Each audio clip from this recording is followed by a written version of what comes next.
Saudara, di tengah masa gencatan senjata, Selat Hormuz belum sepenuhnya terbuka. Pasokan energi dunia masih dikhawatirkan banyak negara. Di tengah ketegangan global ini, Presiden Prabowo Subianto akan bertolak ke Rusia untuk bertemu Presiden Vladimir Putin dan membahas soal energi. Apakah Moskwa menjadi kunci untuk mendapat pasokan minyak di tanah air? Kita bahas bersama Guru Besar Hukum Internasional Universitas Indonesia, Prof. Hikmahanto Juwana. Selamat sore, Prof. Hikmah. Kalau memang dikabarkan dalam waktu dekat Presiden Prabowo Subianto akan langsung bertolak ke Rusia, bertemu langsung dengan Presiden Putin untuk membahas energi. Apakah ini artinya Rusia menjadi alternatif pasokan energi yang tepat bagi Indonesia, Prof? Ya, bisa jadi seperti itu. Hanya saja permasalahannya dalam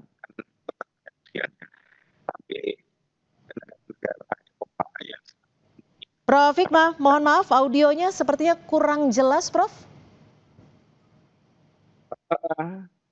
sekarang bagaimana? Halo, halo. Ya, silakan, Prof. Ya, jadi yang ingin saya sampaikan barusan tadi adalah kalau sekarang ini sebenarnya kuncinya sebenarnya bukan di Rusia, tetapi di negara-negara Eropa. Karena sejak lama dari pihak Rusia sudah mau menjual minyaknya ke Indonesia. Hanya saja negara-negara Eropa ini kan banyak yang mengembargo, termasuk dulu itu Amerika Serikat. Karena alasannya minyak Rusia itu dijual ya, dan digunakan untuk menyerang Ukraina. Kan kita dapat. Ya, audionya kembali tidak jelas, Prof. Hikmah. Sekarang? Ya, silakan. Ya, jadi kalau kita ingat beberapa tahun yang lalu dari pihak Rusia itu kan sudah pernah menjual ke Pertamina, tetapi kemudian kapal kita ini dicegat oleh kapal-kapal dari Eropa dengan alasan bahwa kita ini tidak bermoral karena kita membeli dari Rusia yang pada saat itu dan sekarang sampai sekarang itu Rusia menyerang Ukraina begitu. Nah, ini jadi permasalahannya itu sebenarnya bukan di Rusia. Kalau di Rusia yang saya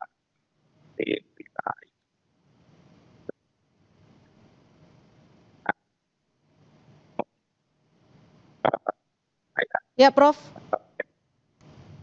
ya, memang saat ini adalah waktu yang tepat untuk katakanlah dari pihak Indonesia membeli minyak dari Rusia. Seperti itu.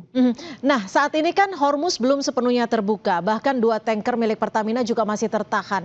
Sebenarnya seberapa kritis cadangan minyak nasional kita dan peluang Indonesia untuk mendapatkan pasokan dari Rusia ini memiliki arti seperti apa ketika Anda menyebutkan bahwa sebenarnya Rusia dari dulu juga sudah menawarkan dan tidak ada masalah?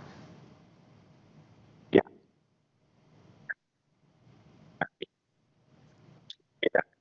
Yang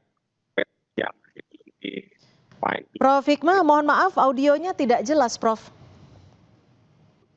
Bagaimana kalau sekarang suara saya terdengar? Ya. Ya. Jadi kalau kita bicara minyak itu kita harus bedakan antara crude oil yang masih harus di-refine dengan yang sudah di-refine. Indonesia kita menghasilkan yang crude oil, tetapi kita juga melakukan penyulingan minyak juga di Indonesia. Cuman kapasitasnya sangat terbatas. Nah, oleh karena itu yang sekarang kita butuhkan adalah selain crude oil itu yang biasanya dari negara Teluk yang sekarang ditutup Selat Hormuz. Ya, kita salah di situ. Nah, kalau dari Rusia ini artinya apakah kunjungan Presiden Prabowo ke Rusia ini benar-benar murni urusan energis, kalau begitu, Prof? Atau sebenarnya Indonesia sedang bergeser poros nih?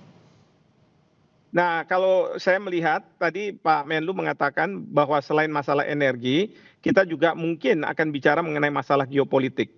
Jadi mungkin Presiden akan bertemu dengan Presiden Putin dan membicarakan tentang apa yang kita bisa lakukan untuk Selat Hormuz ini dan juga perang yang sekarang ini terjadi di Timur Tengah ya, karena Amerika menyerang Iran dan Jadi artinya pertemuan tidak hanya membahas soal bagaimana Rusia bisa menyediakan pasokan untuk Indonesia ya, Prof, ya, tapi lebih secara global dan kedepannya perang di Timur Tengah, seperti itu, Prof?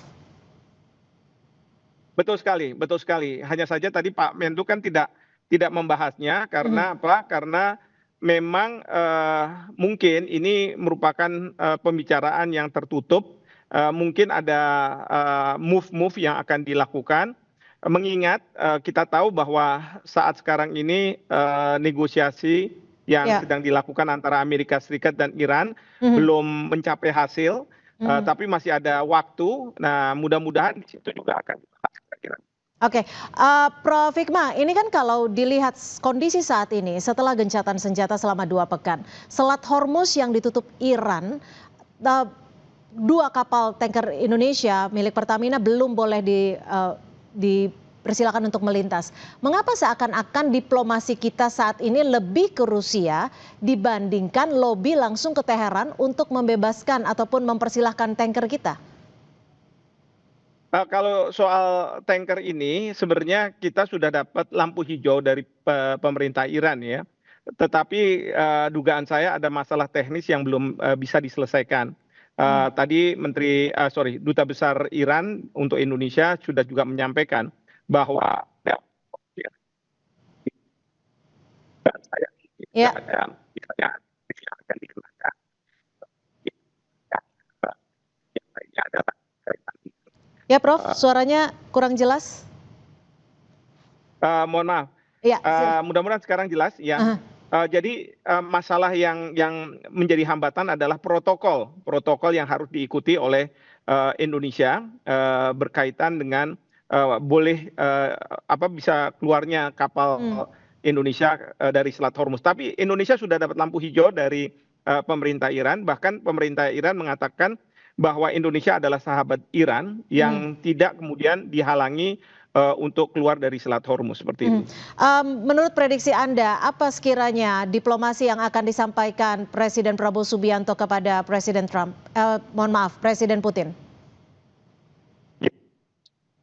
Ya, Ya, Prof? samping pembicaraan Mhm. tentang ya ada 3 hal di samping pembicaraan tentang minyak, 3 Ya. hal itu adalah pertama apa yang bisa dilakukan oleh Indonesia dan Rusia Ya. dalam konteks perang di Iran. Baik. Saya mengusulkan bahwa presiden akan menyampaikan kita membangun aliansi penjamin karena kemarin Iran Mhm. juga mengatakan bahwa ketika mereka bernegosiasi itu ada distrust ya, Mmm. ketidakpercayaan dari mereka bahwa Amerika Serikat tidak serius dan akan mengkhianati proses perdamaian ini. Jadi Baik. ya, jamin dari Baik, terima kasih Prof. Hikmahanto Juwana, Guru Besar Hukum Internasional Universitas Indonesia. Selamat sore.